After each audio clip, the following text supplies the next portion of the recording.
지난 주말 불법 구조물 붕괴 사고가 난 클럽에서 1년 전에도 사고가 있었다는 건 다 알려진 사실입니다. 3년 전에도 불법 증축 복층에서 비슷한 사고가 있었던 것으로 MBC 취재 결과 확인이 됐습니다. 경찰은 수사의 속도를 높이고 있습니다. 우종훈 기자가 취재했습니다. 구조물 붕괴 사고가 일어난 이 클럽은 지난 2015년과 2017년 두 차례에 걸쳐 복층 불법 증축이 이루어졌습니다. 불법 증축된 곳에서 지난해와 올해 두 차례 사고가 있었습니다. 그런데 첫 번째 증축이 이루어지고 난 2016년 10월에도 사고가 있었던 것으로 확인됐습니다. 복층 구조물의 유리바닥이 깨져 20대 여성 한 명이 다친 겁니다. 이 여성은 옆에 있던 사람들의 도움으로 추락하지는 않았지만 발목 피부가 찢겨 5바늘을 꿰맸습니다.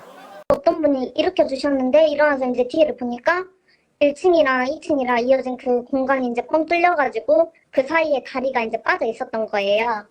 그래서 이제 추락할 뻔한 거죠. 피해 여성은 업주로부터 치료비만 받고 합의해 경찰에 신고하지 않았습니다.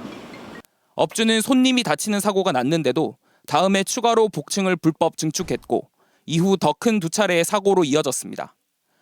취재진은 업무상 과실치사상 등의 혐의로 입건된 사고 클럽의 업체 대표를 이곳 경찰서에서 만났습니다.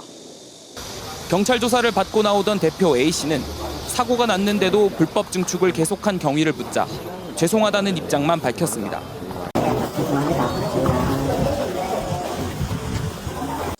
한편 경찰은 불법 증축이 이루어지던 시기에 이 건물을 소유했던 B씨와 이 클럽의 전 대표였던 C씨를 추가로 입건해 이번 사건으로 입건된 사람은 8명으로 늘었습니다.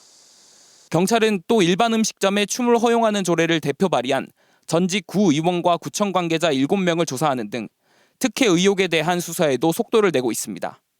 MBC 뉴스 우종훈입니다.